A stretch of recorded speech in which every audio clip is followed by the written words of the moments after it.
Dermatologist Debriefs.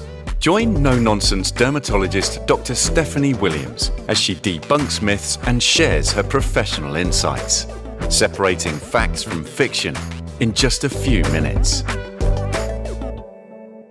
Hello, I'm Dr. Stefanie. I would like to talk about a very controversial topic today, which is, have we gone too far with sun protection? So as a dermatologist, I'm supposed to really endorse the mantra of SPF, SPF, SPF. And of course, if you want to slow down your skin's aging process, then daily SPF is an important measure. Not even to talk about skin cancer today, but I feel we've gone a little too far with this now near religious recommendation. I've seen parents in clinic who have applied daily sun protection all year round on their kids pretty much from birth, and that makes me feel very uneasy. Why is that? The reason is the impact on our vitamin D levels. So a good vitamin D level in our body is really extremely important, both for physical and for mental health. From better immunity, for example, against the flu, colds and COVID, to even potential protective effects against certain cancers. Low vitamin D has even been associated with increased symptoms of depression and anxiety.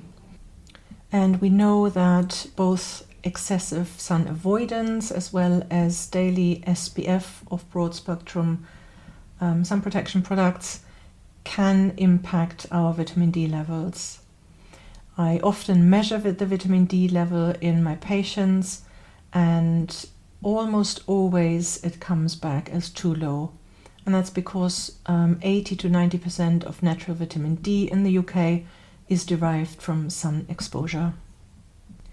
And when I say I often observe too low levels, what do I mean with too low?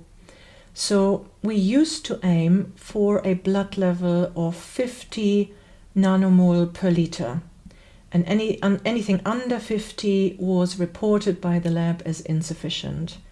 That has changed a little bit, and now lab reference ranges mostly recommend aiming for above 75.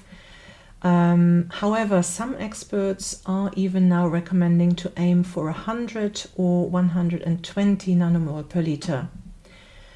And just to mention that you definitely don't want to go above 200 or 250 nanomoles per liter.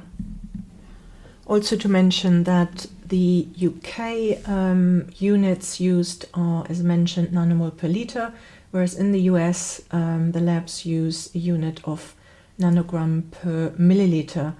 So you can't compare UK reports to US reports. And the conversion rate between the two would be 50 nanomole per liter equals 20 nanogram per milliliter.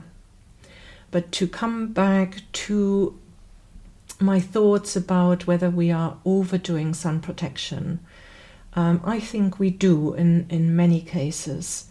My advice really is, don't go overboard and kind of develop a sunphobia in a way. And I've seen this many times. I'm really not exaggerating. Of course, you don't want to burn your skin, but to phobically avoid the sun definitely doesn't do your vitamin D level any favors. My other advice would be to add a vitamin D3 supplement. This is something that you can get over the counter in health food shops, for example. And we do actually need more than what's in a typical multivitamin.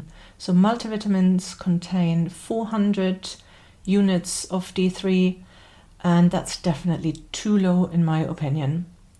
My recommendation would be to go for at least 1,000 or 2,000 units per day, and even going up to 4,000 units per day is completely fine without having to check your blood level.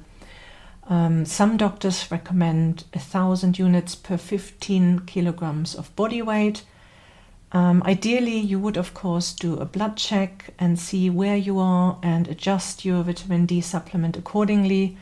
I personally take 8,000 units daily, for example, because I'm really trying to get my blood level over 100, and that's the right dose for me. So it's all very individual, but you can't go wrong with up to 4,000 units per day, I would say.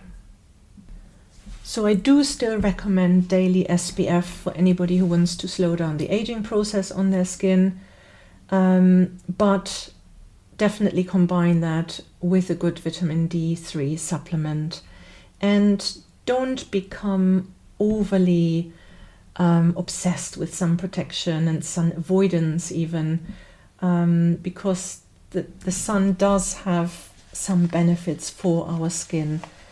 And I think with all the education on sun avoidance and sun protection,